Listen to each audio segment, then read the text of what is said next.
الذي أرسل رسوله بالهدى ودين الحق ليظهره على الدين كله ولو كره المشركون. نشهد أن لا إله إلا الله وحده لا شريك له ونشهد أن محمدا عبده ورسوله لا نبي بعده. الصلاة والسلام على رسول الله وعلى آله وصحبه والتابعين بإحسان إلى يوم الدين. اللهم أرنا الحق حقا وارزقنا اتباعه وأرنا الباطل باطلا وارزقنا اجتنابه. اللهم لا مانع لما أعطيت ولا معطي لما منعت ولا راد لما قضيت ولا ينفع ذا الجد منك الجد.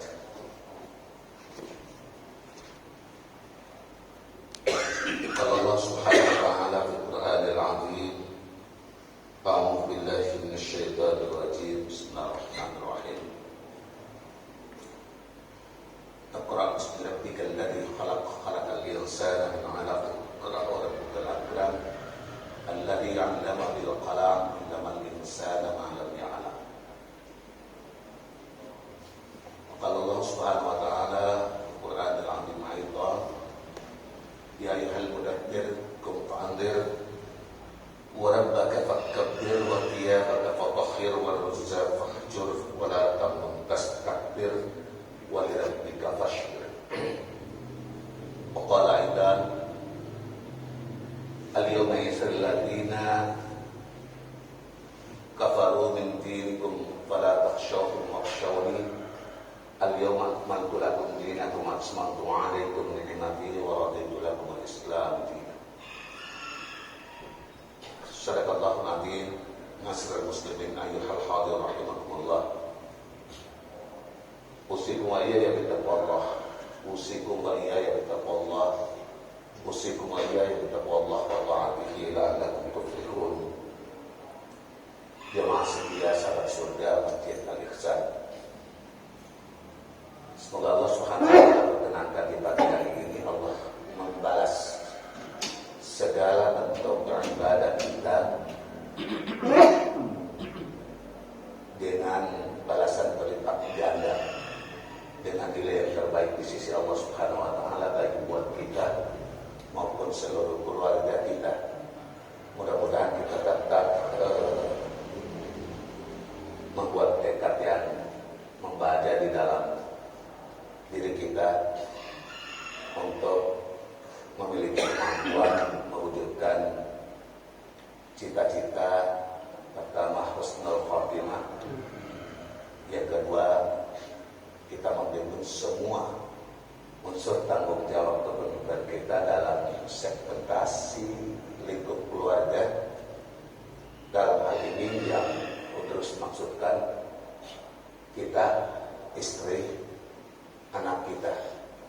Kita golkan, kita buat tekad yang sekuat-kuatnya untuk bisa sampai ke surga Allah Subhanahu wa taala. Khotimah Allah. Secara pribadi saya untuk sekian kali menyatakan saya bersyukur sekali. Sholat subuh di sini khidmat banget. Dan hati kita bisa merasakan seperti apa, gimana sholat di satu masjid atau mushola. Kemudian izinkan saya bertawasul bil haq, juga tawasul bis sabr. Teman-teman jemaah terutama pengurus PKM pertahankan kondisi ini, bahwa orang bisa membangun dan lebih bagus itu sebagai sebuah keniscayaan dan memiliki kemungkinannya ada. Tapi untuk tetap mempertahankan kebaikan yang ada ini itu jauh lebih susah dari membangun untuk membangun baru untuk lebih baik. Ketiga, ketika kita sholat imam memberikan komando untuk kita melakukan syaf. Saya cuma mengingatkan syaf yang dikomandani oleh imam tadi itu bukan cuma sekedar secara simbolik yang ada di dalam masjid saja, tapi yuk mari kita wujudkan untuk tetap membuat syaf muslim di luar masjid. Bayangkan hanya di dalam Islam saja yang bertetangga atau berbaik dengan tetangga itu adalah merupakan bagian dari iman Islam. Itu Rasul yang memberikan keteladanannya dan memberikan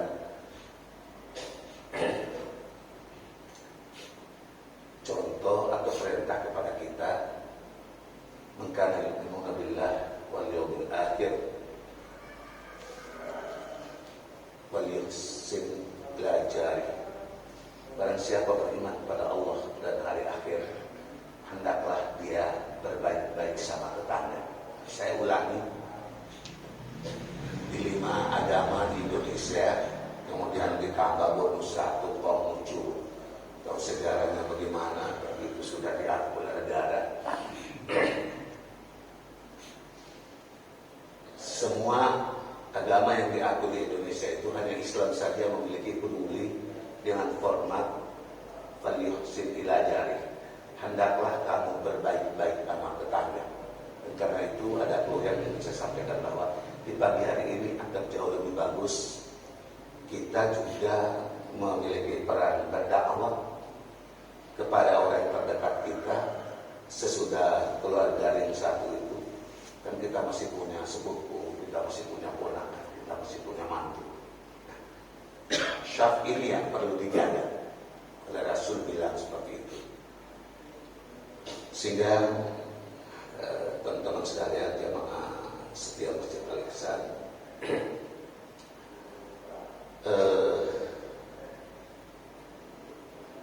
seperti yang disampaikan oleh Ustaz Sudarto tadi, kita mencoba untuk mengkaji hari ini.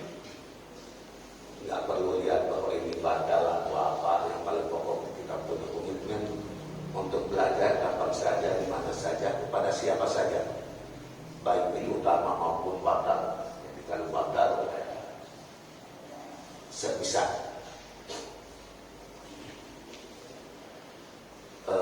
Khatiman rahmatullah, pagi hari ini seperti yang diumumkan tadi, Udrus memiliki kecenderungan untuk membahas atau kajian tentang Islam politik dan ontologi politik Islam di Indonesia. Islam politik dan ontologi politik Islam di Indonesia. Jemaah sekalian, kalau memahami Islam itu sebagai sebuah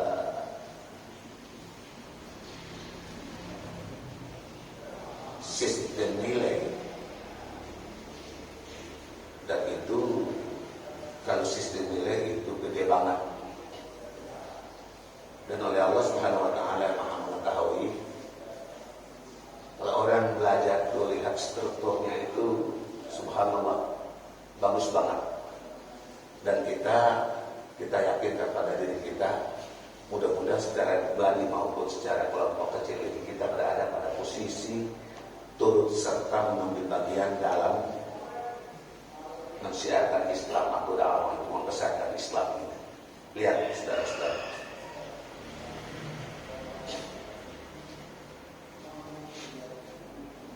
saya Kudus mengawali kajian ini dengan 3 surat tadi dengan sejumlah ayat yang kita kenal di dalam perjalanan Islam dan lebih kepada sejarah nuzulul Quran. Maka surat Al-Alaq, kemudian surat Al-Mudaththir, kemudian surat Al-Maidah ayat 3 itu. Dan ketiga-tiga ini merupakan bangunan dasar yang amat kokoh.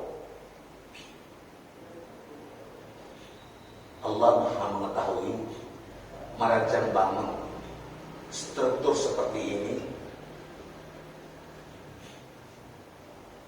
karena memang Quran itu oleh Allah Subhanahu wa taala dijadikan sebagai hudan linnas wa bayyinatin minal huda wal furqan.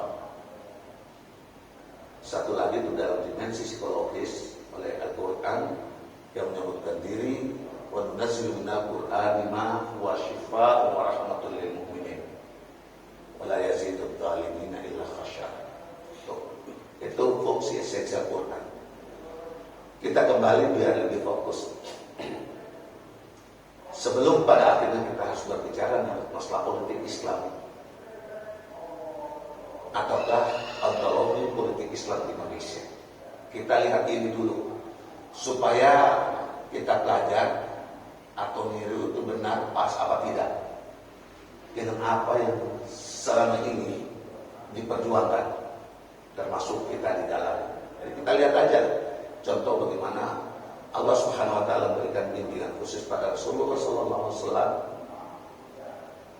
untuk mendesain proyek raksasa untuk segenap umat manusia di kolom planet ini dengan isu ataupun rencana besar yang namanya Islam sebagai sebuah sistem nilai. Nah, saya garis bawah sini dulu. Kalau Islam sebagai sistem nilai, maka Islam itu begitu demikian lengkap dan sempurna.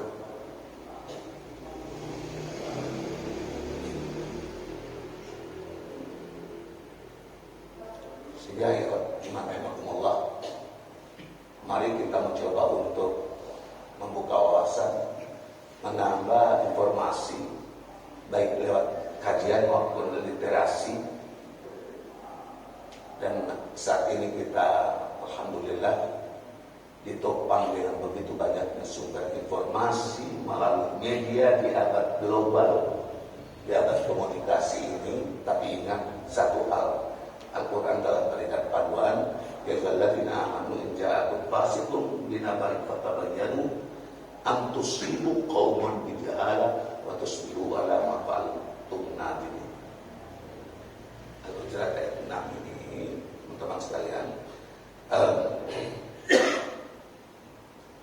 biar kita hidup di abad global, tetapi kita memiliki kewaspadaan tentang banjir informasi yang begitu demikian dahsyat melanda dunia ini.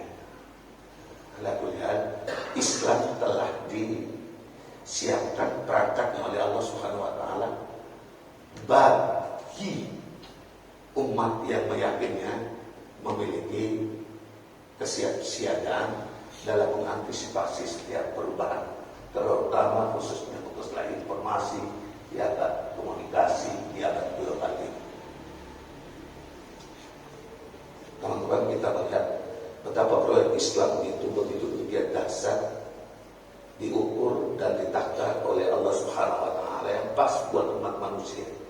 Hebatnya itu umat yang tersayang, umat Muhammad sallallahu alaihi wasallam. Semoga pastikan bahwa kita di pagi hari ini adalah merupakan berada pada barisan pengikut Muhammad sallallahu alaihi wasallam tanpa yang begini itu. Madhab itu paham, jadi silakan belajar aja. Tapi tidak menjadi apa-apa, tidak menjadi apa-apa, dan tidak menjadi apa-apa. Itu aja dulu. Kita lihat. Allah Subhanahu wa taala menyusun dalam 3 tahapan yang bagus ini.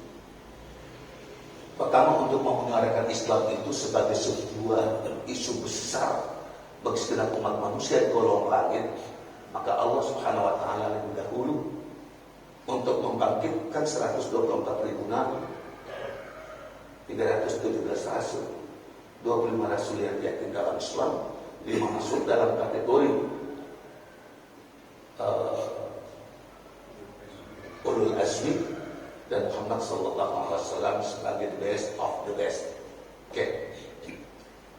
Kemudian kepada Nabi Muhammad sallallahu alaihi wasallam sebagai pemungkas, Allah Subhanahu wa taala berikan peranata. Apa ya semua hal-hal menjadi pendaringan untuk menopang bagaimana isu besar itu bisa diwujudkan secara sempurna oleh utusan Allah Subhanahu wa taala yang namanya Nabi Muhammad sallallahu alaihi wasallam. Namun apa itu? Allah berikan kerangka dasar dengan memberikan petunjuk pada wahyu pertama. Yang namanya unik itu loh, 6.236 ayat itu disusun oleh Allah Subhanahu wa taala, dan 114 surat itu tidak turun baik sekaligus maupun berurut-urutan begitu.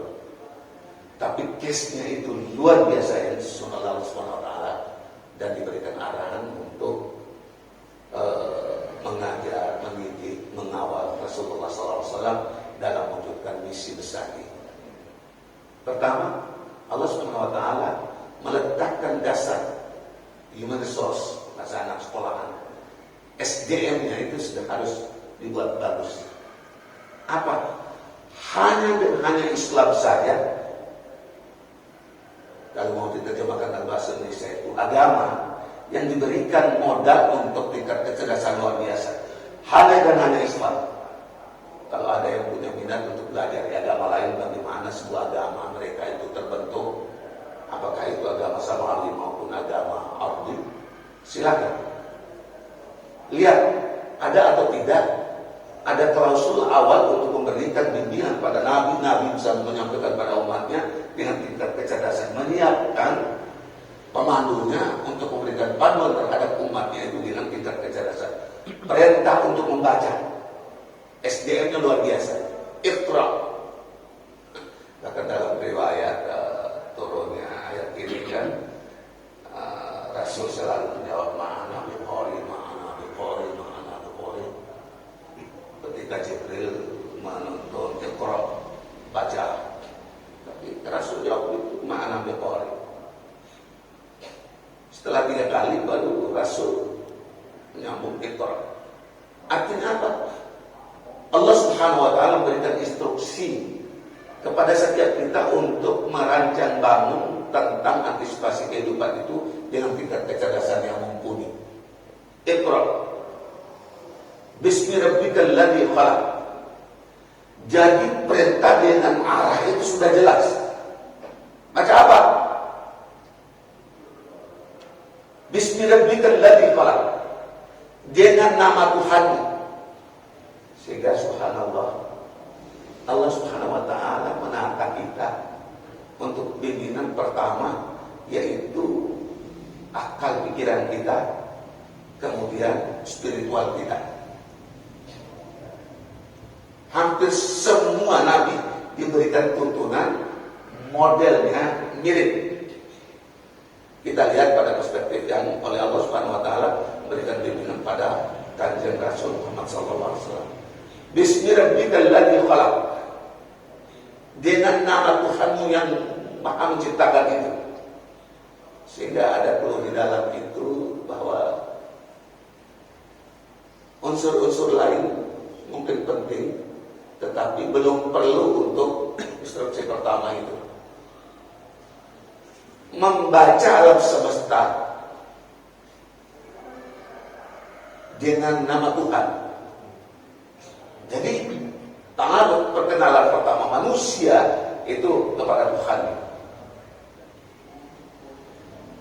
Dengan dan nantinya atas nama sebagai wakil Tuhan itu.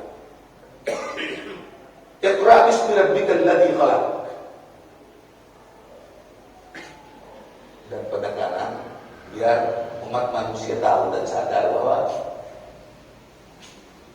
semua yang namanya makhluk itu adalah ciptaan Allah Subhanahu wa taala. Dan cuma selain makhluk itu pasti Allah atau Khalik. Kalau orang sekolah itu selalu mendapatkan begitu demikian banyak teori tentang hidup dan kehidupan. Kalau saya di Fakultas Peternakan dulu itu teori banyak sekali. Teori kehidupan itu ada yang disebut sebagai omnivores, before and omnivores of all. Apalah itu? Teori spontania. Semua teori-teori tentang kehidupan ujung cuma satu, Saya awal mula tahun 82 awal kuliah di Fakultas Peternakan itu, kita disuruh untuk mencari jerami, kemudian kita masukkan ke dalam botol, taruh 1 minggu kemudian kita bawa masuk ke dalam laboratorium, kita pakai pakaian lab itu, terus kita mencoba ambil pipet begini, terus taruh begini, terus kita uji. Artinya proses kehidupan seperti itu kita lewat. Ternyata dari pendidikan di Fakultas Peternakan itulah mengantarkan saya untuk mau begitu demikian dalam menyadari bahwa semua yang namanya makhluk itu ciptaan Allah Subhanahu wa taala. Dan tidak ada sesuatu lagi unsur kebetulan tidak ada. Dari tahun 1980 awal itu sampai dan seterusnya kita mencoba masuk ke dalam Quran surat Al-Anbiya ayat 30 itu. Ternyata hampir semua sumber kehidupan itu berasal dari air. Puncaknya melalui penelitian Masaru Emoto, Profesor Dr. Masaru Emoto, seorang Jepang yang bukan Islam, meneliti sumber air di seluruh kolom langit ini, dan dia ketemu penemuan dia yang paling spektakuler itu ialah setiap air yang bisa diberikan jampi atau bacaan atau pujian dan sebagainya, itu air pasti akan memberikan respon yang luar biasa. Dan Profesor Masaru Emoto itu masuk Islam karena ketemu Quran surat Al-Anbiya ayat 30 ini. Dan di dalam buku dia itu sekitar 7-8 tahun yang lalu itu kita melihat dan menemukan sesuatu yang luar biasa. Saya termasuk di Indonesia cukup membaca itu buku, dan alhamdulillah saya pilih. Isinya seperti itu. Kita kembali. Allah sebagai pencipta itu mutlak, tidak boleh ada tawaran lagi. Berikutnya, khalaqal insana min 'alaq. Allah menciptakan manusia dari alaq. Saya ingin sampaikan bahwa ayat kedua ini oleh Allah Subhanahu wa taala menempatkan manusia itu dengan 2 posisi. Satu posisi sebagai subjek yang menyandang predikat sebagai khalifah, atau taruhlah manusia saja. Yang kedua sebagai objek. Nah, objek itu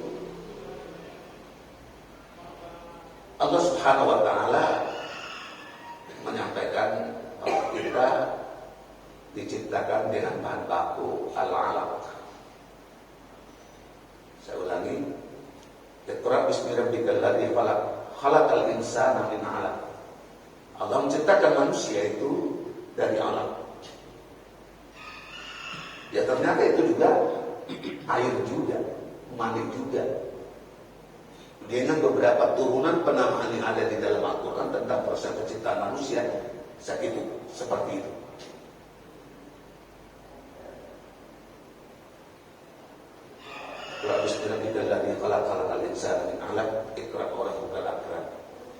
Bacalah segala sesuatu itu dalam koridor dimensi Allah Subhanahu wa taala yang Maha Mulia. Kalau kita renung gini, Maha Mulia begini. La isoyo, kok bisa ya? Kita semua yang ganteng-ganteng ini itu bahan bakunya dari alam. Coba kita bayangkan, kalau waktu penempatan sperma dalam faraj sebelum sampai ke locus of varium itu, saya gunakan bahasa kitanya, semprotan kita itu kalau tidak dikawal, dipelihara oleh Allah Subhanahu wa taala, itu kira-kira nasib semprotan itu seperti apa? Pasti tidak bakalan ketemu dengan ovum, sel telur. Lewat mana? Itu lorong begitu demikian sempit. Semprot itu jumlahnya lebih dari 25 miliar sel. Ya Allah, kalau teman-teman kalau sekitar 30 tahun yang lalu kita punya berkesempatan untuk bisa nonton begitu demikian banyak film-film penciptaan manusia yang dibuat oleh Harun Yahya. Harun Yahya itu orang yang paling sangat diuber oleh Yahudi untuk dimusnahkan di 30 tahun yang lalu. Kita nonton luar biasa. Allah Subhanahu wa ta'ala posisi sebagai pencipta ini luar biasa. Karena itu ayat menuntut kita Iqra wa rabbukal akram, baca tentang nama Tuhanmu yang maha mulia. Pokoknya seperti itu.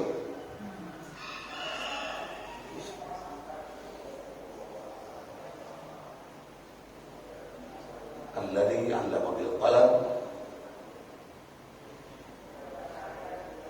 yang maha mulia itu juga memberikan pengajaran, pendidikan kita dengan kalam. Itu banyak ayat menuju kepada hal-hal yang sifatnya komunikasi. Bentuk bimbingan Allah Subhanahu wa ta'ala kepada manusia melalui malaikat dan para rasul untuk disampaikan kepada kita. Formatnya begitu demikian bagus. Alladzi 'allama bil qalam 'allama al-insana ma lam ya'lam. Nah, gitulah. Ayat terakhir ini yang menjadi sesuatu yang sangat keren.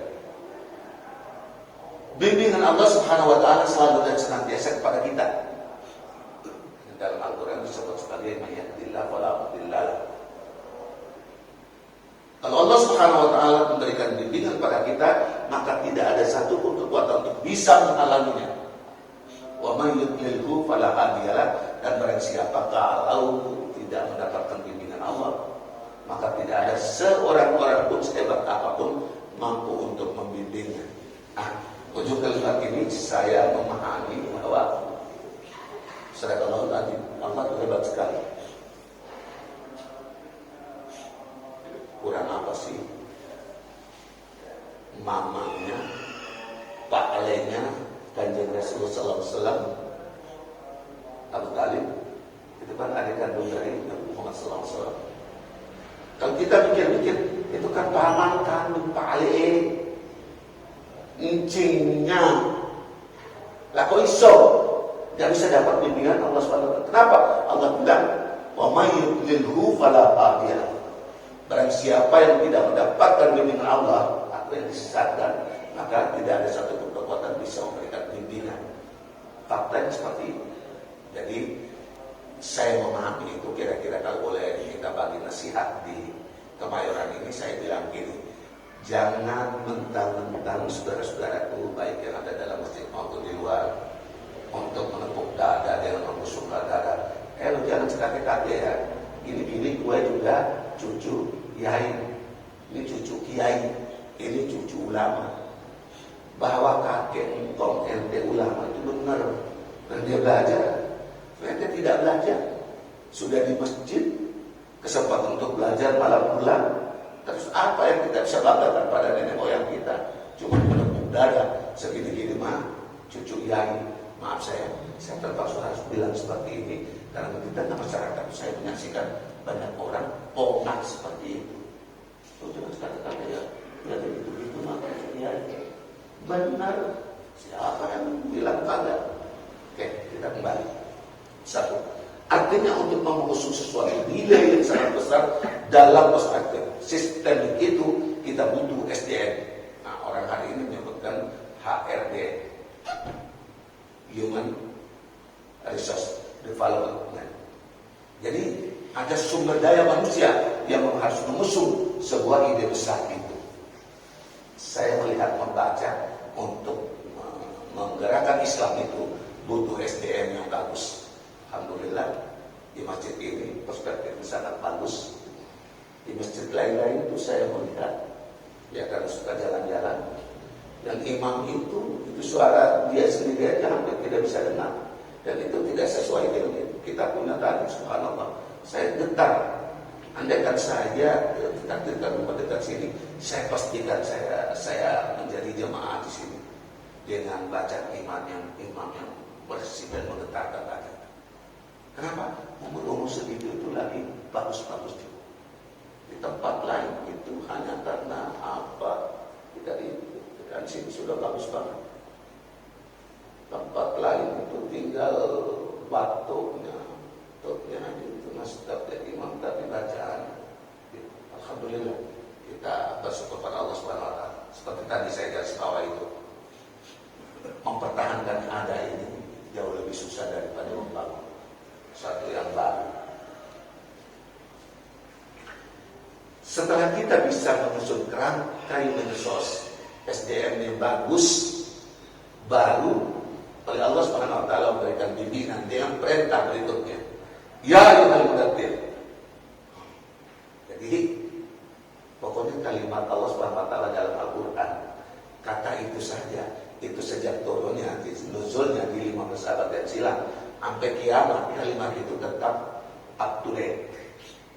Ya ayyuhal mudaththir, hai orang-orang yang berselimut. Berselimut itu selimut. Selimut itu kain yang bisa menutup seluruh tubuh.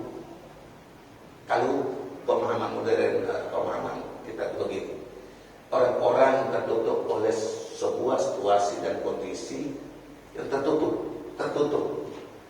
Bisa itu dia tertutup oleh kebiasaannya, tertutup oleh milieu pendidikannya, kebiasaannya enggak. Kalau sekolah ada apa-apa yang penting, nggak bisa. Kita melihat Al-Quran secara utuh, samilah, supaya kita bisa menyesuaikan diri, mengikatkan diri untuk mengikuti pola yang sedang dibangun oleh Allah Subhanahu Wa Taala dalam struktur yang ditawarkan Allah melalui wahyu itu. Ya ayyuhal mudaththir, hai orang-orang yang beriman. Jadi perintah untuk memanggil kepada orang-orang yang beriman itu, tetapi dia masih berselimut. Saya lihat tadi Rasul itu selama menjadi Rasul itu perangnya sampai 50-an kali itu. Andai kata di masjid lain lagi, andai kata kalau saja Rasul itu cuma tahu bahwa harmoninya kita dengan Allah Subhanahu Wa Taala secara spiritual saja, ibadah mahkota saja, buat apa Rasul sampai puluhan kali angkat senjata untuk melakukan perang? Kenapa? Dalam kerangka izzul Islam wal muslimin, itu yang menjadi penting. Tapi karena ya pada saya kemarin itu saya bilang tidak ada yang salah, tidak ada maaf, tidak ada yang kurang, tidak ada yang keliru, apalagi salah. Kalau seumur hidup kita rajin mengirim Al-Fatihah itu, saya bilang mudah-mudahan sampai itu semua Al-Fatihah kita kirim lagi. Mudah-mudahan sampai. Dan tidak ada orang yang punya hak untuk mau menyalahkan. Benar, cuma ada saya bilang, yuk kita benahi lagi, mempelajari Al-Fatihah itu. Lalu saya membaca 15 kitab tafsir itu, subhanallah, masya Allah, segitu waknya 7 ayat itu. Tapi kita cuma buat buku, buat itu, ya Allah. Sekali lagi garis bawah, saya tidak pernah bilang kurang, tidak pernah bilang keliru, apalagi salah dan menyalahkan, enggak sama sekali. Tapi boyo Islam itu jangan begitu amat kali. Kalau bahasa Floresnya, ngono iya ngono, mingojo ngono. Gitu. Jadi gitu, Bapak-bapak dan saudara. Allah panggil mereka yang berselimut. Ya ayyuhal mudaththir, qum fa'anzir. Bangunlah dan menyampaikan. Ini loh sebenarnya Islam sebagai sebuah risalah dakwah. Sampaikan. Nah, ada orang yang bilang beliau anni walau ayat, apalah namanya itu. Sampaikanlah. Walaupun yang disampaikan cuma satu ayat. Makanya saya mengelaborasi kalimat itu menjadi begini. Kita semua tidak ada orang yang boleh melepaskan diri dari kewajiban dakwah itu. Kita yang mereka ini, kita dakwah tidak pakai itu. Yuk sayang, Lek, oleh Bapak itu ke masjid. Itu dakwah kita untuk maju kita model kayak begini. Subhanallah. Kan nggak bisa pakai itu. Kita sholat masuk enggak. Dakwah kita semua terikat oleh ikatan dakwah. Konfantir. Bangkit dan sampaikan. Lah ini untuk menyampaikan kebenaran, takut kursinya copot, takut jabatannya ditendang, digeser. Dari mana ceritanya? Konfantir. Orang bangga fakabir. Jadi susunan ayat itu luar biasa. Bangun dan sampaikan. Yang disampaikan apa? Membesarkan nama Allah. Kenapa? Allah tahu karakter kita ini suka musuhan dada, bangakana. Sukanya kita seperti itu. Maka Allah berikan bimbingan. Orang bangga fakabir. Dengan nama Allah, maaf, dengan nama Tuhan kamu dan kepada Tuhan kamu, orang bangga fakabir, hendaklah engkau agungkan. Kan terselip perasaan dan juga omongan kita. Lo tahu nggak? Mengerti nggak? Itu masjid Al-Ikhlas, Al-Ihsan itu. Gara-gara begitu, kalau bukan gue nggak bisa begini kali. Maaf ya. Itu contoh-contoh dimensi terbalik daripada kekurangan pemahaman kita terhadap orang bangga fakabir tadi. Hendaklah hanya kepada Rabb kamu yang kamu agungkan. Nah, kita maaf terkadang cenderung hilang terus meleset dari keagungan nama Allah Subhanahu wa taala yang mesti dan patut serta wajib kita perjuangkan. Wa qiyamaka faqih. Ini yang gulmanya sangat banyak. Hendaklah engkau sucikan pakaianmu. Nah, sucikan pakaianmu itu begini, aspek perilaku dakwah dan pengamalan amal Islam. Maka SDM yang diletakkan dasar oleh Allah Subhanahu wa taala dengan surat Al-Alaq tadi itu seyogianya manusia mencoba untuk, kita lihat Nabi Sallallahu Alaihi Wasallam semua surat-surat yang turun dalam konteks surat Makkiyah itu luar biasa. Dalam tahap itu Allah Subhanahu Wa Taala berikan bimbingan itu. SDM-nya kalau saya terjemahkan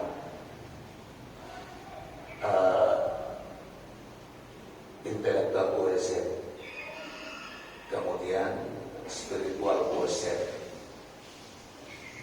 Rasul membimbing umat pada angkatan pertama itu dengan spiritual keyakinan yang teguh. Maaf, yang saya boleh bilang maaf, Abu Bakar, Sayyidina Abu Bakar, Sayyidina Umar, Sayyidina Utsman, Sayyidina Ali. Empat-empatnya itu produk masjid dan tidak ada satupun generasi yang bisa melebihi. Menyamakan saja tak ada. Kita sekolah profesor doktor, dapat doktor dari ini, dapat doktor dari ini, nggak bisa setara dengan 4 sahabat yang kita sebutkan tadi, dan 46 sahabat yang lain, jadi 60 sahabat yang lama. Kita enggak terlalu jauh, dan mereka itu produk masjid. Hebat sekali SDM mereka. Intellectual quotient ada, spiritual quotient ada, kemudian emotional quotient ada. Utsman itu kurang apa menyediakan logistiknya dan segala macam sumbangsi perangnya. Coba bandingkan dengan kita. Orang jalan perelek aja sampai mulut berbusa, pulang cuma hanya uang recehan aja, capek hitungnya jumlahnya kecil. Rasul didik emosi dan spiritualnya 4 sahabat. Kita mau perang ini kurang. Itu subhanallah. Utsman, Abu Bakar dan Utsman itu 2 orang itu menyiapkan logistik luar biasa. Maaf saya baca begitu banyak itu, terkadang nangis haru, sekaligus ngiri. Kenapa cuma 2 orang itu? Kenapa bukan kita juga? Itu luar biasa mereka. Jadi intelektual mereka itu jalan, mereka orang cerdas, spiritual mereka itu jalan, dan emosi mereka jalan. Kemudian mereka lah yang terakhir itu namanya social cohesion. Dalam penerapan kehidupan sosial mereka itu, para sahabat sabiqun al-awwal itu luar biasa dan tidak bisa tertanding oleh generasi sesudahnya. Generasi yang masih luar biasa langsung. Jadi SDM-nya sudah tertata. Kemudian Allah bimbing untuk bangkit melakukan apa yang seharusnya dikerjakan itu. Warabaka fakabir, wathiyabaka fatahir. Sucikanlah pakaian kamu. Pakaian itu performance, penampilan. Banyak orang yang terbilang baik dalam aspek pengetahuan dalam tanda petik agama, tapi kemampuan untuk menjaga itu dengan amanah itu banyak yang jebol. Karena kita umat Islam tidak saling tawasul hak, segan, sultan, ini ustaz, dia salah, saya diam, mau ngomong, gak enak. Kesalahan kita paling besar di sini. Tentu dengan cara yang baik, silaturahmi ustaz, dengar ini, sekalian tabain kalau benar ini apa ini. Itu yang kita ulang. Apalagi sekarang mulai begitu. Alhamdulillah pagi hari ini saya dengar sufukakum belum berapa itu benar-benar didapatkan tadi itu. Subhanallah. Subhanallah. Sudah bersadar ada penyakit gula heboh, begitu penyakitnya hilang, ada apa-apa, udah lewat aja dulu. Oke. Wadiya bapak fatahir. Nah, ini satu lagi nih, waruzah fahjur. Tinggalkanlah sesuatu yang tidak bermanfaat. Itu susah loh. Laki-laki, kita perhatiin, coba teman-teman perhatiin. Laki-laki itu suka datang pada ketika majelis duka, takziah. Itu cenderung ngomong sesuatu yang lain dan tidak ada kaitan dengan keduka. Tidak juga datang kepada ahli duka untuk menyatakan, saudaraku, semoga Allah Subhanahu wa taala menguatkan iman dan relakan pergi sudah waktunya. Semoga yang ditinggal tetap mestinya ketemu keluarganya untuk kita perkuatkan keadaan iman yang begitu kemudian diuji dengan goceng luar biasa, kehilangan yang keluarga yang sangat dicintai. Kita kaget, kita datang. Ini tempat mana yang datang, kita berbicara sesuatu yang lain dari itu. Itu kebiasaan kita yang salah. Saya cuma punya kewajiban untuk mengingatkan, karena yang seperti itu yang saya lihat itu cerita inilah itulah sama sekali tidak ada kaitan dengan majelis duka ini. Yang lebih membuat saya gimana gitu loh. Orang datang takziah tapi tidak ketemu ahli duka. Gimana? Padahal takziah itu kan dalam kerangka tahmina, niburin saudara kita yang lagi giliran susah. Saat itu akan gilir ke kita juga, biar orang lain akan datang hibur kita. Yang kita punya kebiasaan agak baik itu kita bisa memberikan tausiah 10, 15, 30 menit udah bubar selama 3 hari berturut-turut. Sampai situ aja, titik segede aja. Kenapa? Perkenan syariat terhadap kita pada ketika kita buka cuma 3 hari. Kalau mau sampai 7 hari itu bikin aja proyek perbaikan gizi, akan jauh lebih bagus. Gitu. Pakai apa pula? Sudah itu tidak usah disalahkan supaya jaga ukhuwahnya. Kalau tidak pas silakan, tapi jangan biarin. Tapi kalau ngomong atau berdakwah ya kita sampaikan benar. Perkara orang mau dengar, mau mengerti, mau paham, mau menjalani, ya syukur alhamdulillah. Kalau enggak, kewajiban kita untuk menyampaikan sudah itu aja selesai.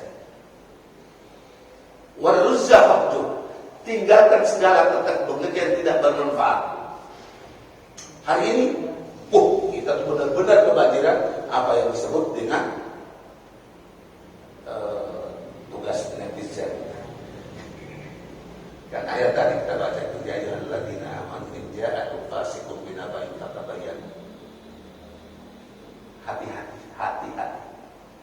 Semua sumber informasi. Coba, apa sih benar? Pertarungan informasi membuat kita itu benar-benar. Memang ada orang bilang, ya udah Ustaz, gua sekalian aja Ustaz, nggak tahu. Ya nggak tahu juga salah. Tapi bagusnya tahu, tetapi kita punya filter untuk bisa menyaring. Kalau nggak tahu sama sekali, aduh, payah banget. Sudah nggak tahu sama sekali, terus dia Ustaz, dia nyampaikan sesuatu, orang lain sudah tahu semua, dia sendiri baru tahu. Ataukah dia tidak tahu persis? Oke, kita lihat. Farruhza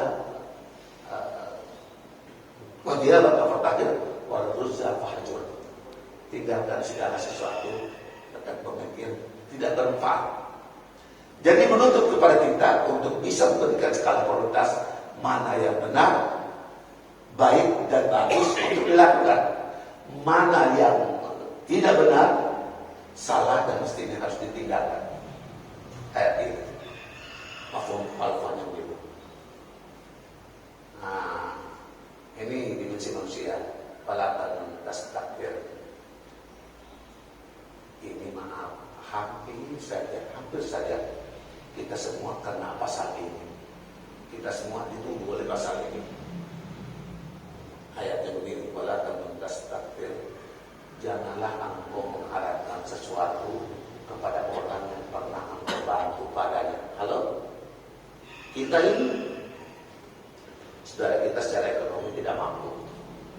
Anaknya kita angkat sekolah yang baik, jadi pegawai benaran, maaf, sedikit punya rezeki. Pada suatu ketika kita diuji oleh Allah Subhanahu Wa Taala.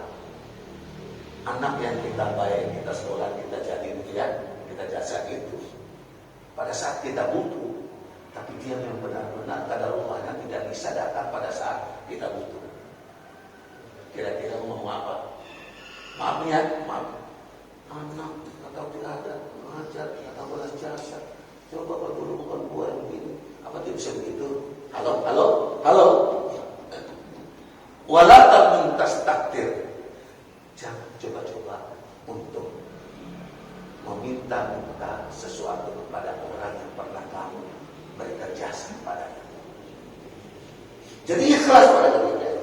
Besok kan kita bilang mudah-mudahan kalau dia jadi kan kita orang tanggung jawab tidak ada buat yang lain. Kalau tidak di sekolah besok kan itu saudara kan bantu dong Pak. Suruh dia minta nasihat pada saudara. Kita terlepas dan dari Allah Subhanahu wa Ta'ala. Islam menuntut kita sampai sini. Ujungnya ini ayat ke-7 ini enak pada wahyu kedua. Walillahi fasbir. Hendaklah kepada Tuhan kamu yang kamu sabar. Sabar itu di dalam Al-Quran surat ketiga, surat Al-Imran ayat ke-200. Ya alladzina amanu isbiru. Kita diseru untuk bersabar. Sabar. Sabar itu aktif. Bukan sabar versi agama lain itu kalau tahu ditabok pipi kanan, kasih pipi kiri. Makanya Islam itu diajar cerdas. Sabar itu aktif. Gimana Bu sabar? Sabar ya. Sabar itu di dalam Al-Quran surat ketiga ayat 134. Alladzina yunfiquna fis-sarra'i wad-dharra. Sabar untuk bisa tahan diri, bisa berbagi sama orang dalam keadaan baik terang-terang maupun sembunyi. Tapi kita kan kagak terang-terang. Tolong kamu tulis, dibaca, diumumkan dong. Mestinya sir. Alladzina yunfiquna fis-sarra'i wad-dharra wal kadhimina al-ghaidh. Harus mampu untuk menahan sabar pada saat itu lu benar-benar marah. Jadi gimana? Anak-anak yang bengal banget. Itu sabar, tahan sabar itu segitu. Sabar yang terakhir, walafina minnas. Memberikan maaf pada orang yang pernah berbuat salah pada kita sebelum dia minta. Kita begini kan tak ada. Ngapain Ustaz? Masa gue yang salah maafin sama dia? Orang dia ngelisih, orang dia yang ganggu gue dulu, masa gue yang salah minta maaf? Ya ini kan mau yang bagus. Kita lihat aja itu tidak penting juga, bukan itu yang sama. Al-Quran surat Al-Imran ayat 200, ya ayyuhalladzina amanu isbiru, bersabarlah kamu. Orang yang selalu bersikap sabar itu belum tentu jadi orang sabar. Ayat sambungnya, wasabiru, jadilah kamu orang sabar. Jadi selalu berbuat sabar, selalu bersikap sabar itu belum tentu jadi orang sabar. Kenapa? Lu jangan sekali-kali ya, sabar itu, betul, sabar itu nggak ada batasnya, Pak. Nanti kau bilang gitu, kita. Ayat terakhir itu, orang itu, ya. Oke, ini udah masuk. Saya kasih 5 menit lagi untuk kita. Wasabiru, orang itu, hendaklah kamu bertahan pada titik yang paling terakhir. Wattaqullah la'allakum tuflihun. Kalau kamu bertakwa pada Allah, kamu pasti akan beruntung. Oke. Di bagian ketiganya ini singkat. Al-yawma yassal ladzina kafaru min dinikum fala takhshaw wakhshawni al-yawma akmaltu lakum dinakum wa atmamtu 'alaikum ni'mati wa raditu lakum al-Islam dinan. Format ini sudah begitu lengkap. Allah turunkan SK, ini Islam sudah lengkap. Jadi saya ingin sampaikan bahwa Islam dari awal itu dibimbing oleh Allah Subhanahu wa taala sampai pada tingkat hijrah. Pada ketika di Madinah itulah Allah Subhanahu wa taala memberikan perintah kepada Nabi sallallahu alaihi wasallam untuk mendirikan negara Islam. Mendirikan negara Islam Madinah itu. Dan di sana kondisinya mirip Indonesia. Maksud saya secara sosiologis itu ada Islamnya mayoritas, ada Nasrani, ada Yahudi, artinya jamak, tidak satu warna, tapi semua komunitas itu ada.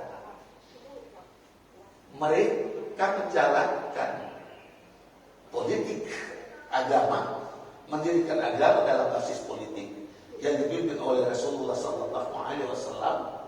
Kemudian dengan berbagai macam prinsip, puncak pada apa yang disebut dengan Piagam Madinah.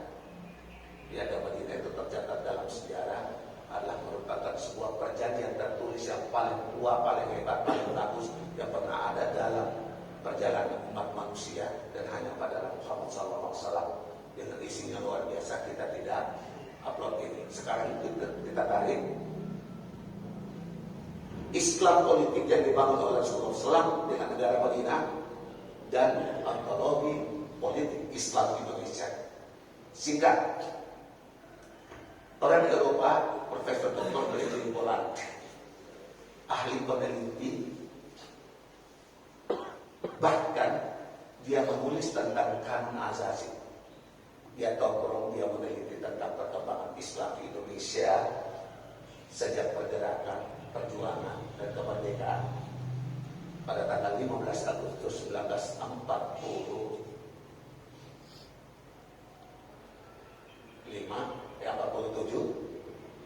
1947 itu jejak NII, Negara Islam Indonesia, yang dipimpin oleh Sekar Marjan Kartosuwiryo.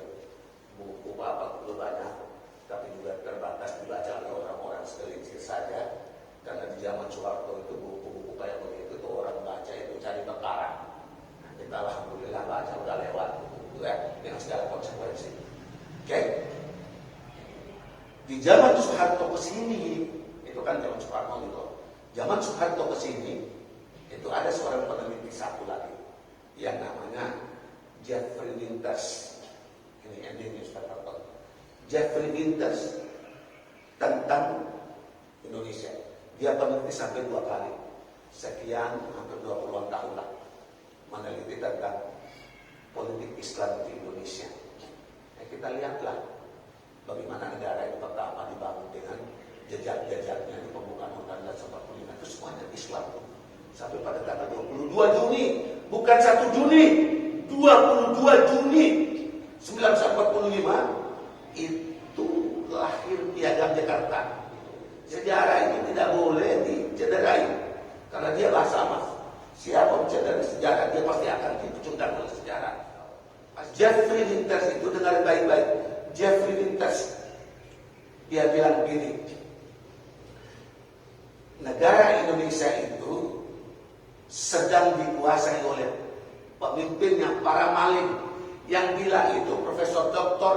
Jeffrey Winters, bukan Udrus, tapi Jeffrey Winters bilang Indonesia itu negara yang sedang dipimpin oleh para maling. Demokrasinya ada tapi tidak tumbuh. Politik dan hukumnya ada tapi tunduk pada kekuasaan dan orang kaya. Jadi begitu tentang perjalanan, bagaimana kisah dari pergerakan, perjuangan, kemerdekaan, bagaimana situasi dan kondisi merdeka pertama dan keadaan perjuangan umat Islam, kita boleh ngomong pada dialog ini. Karena saya yakin dari tahun 1960 itu terlalu banyak informasi-informasi yang seyogianya umat atau mayoritas umat bangsa ini mesti tahu. Itu semuanya ditutup-tutup oleh penguasa yang merasa pongah, merasa kawasan, merasa pengakangan, sehingga semua hak-hak kita dulu beredar. Kalau dulu di zaman Soeharto itu, ini maaf nih, baru tadi malam ada yang nanya itu. Itu bedakan dengan di Barat dan Timur Tengah itu. Undang-Undang nomor 10 tahun 1974 itu lahir karena situasi dan kondisi. Dilarang poligami itu karena ya ada itu. Karena selingkuhnya pejabat, punya anak. Jadi istri tuanya ngambek, protes lahirnya undang-undang atau protes 10 tahun 1974 itu. Karena mana? Saya alhamdulillah punya kesempatan sampai di lantai 22 gedung DPR ya menuju ke ketua komisi 7 melewati tempat itu. Anak itu yang anak orang presiden nomor 2 itu. Saya tahu itu karena anak itu ngaji di kakak saya. Dulu di zamannya dia kawasan, dia perhalus dengan aturan ini. Dan sebenarnya menggeserkan Islam, menggeserkan syariat Islam dengan undang-undang begini. Jadi nanti kita bisa ngomong kenapa sih begini, apa sih apa, gimana. Itu ada yang seperti itu. Jadi secara halus dulu. Kalau sekarang di masa ini sampai Jeffrey Winters ngomong kayak begitu, karena memang semua aturan itu ditop dengan undang-undang karya itu. Mudah-mudahan apa yang saya sampaikan ini baik dan benar datang dari Allah Subhanahu Wa Taala, kurang dan keliru itu dari saya Udrus yang mustahil khilaf dan keliru. Pada tempatnya saya mohon maaf kepada hal-hal yang kurang berkenan. Itu kemanusiaan saya ya, nomor karena saya tidak sempurna. Assalamualaikum warahmatullahi wabarakatuh.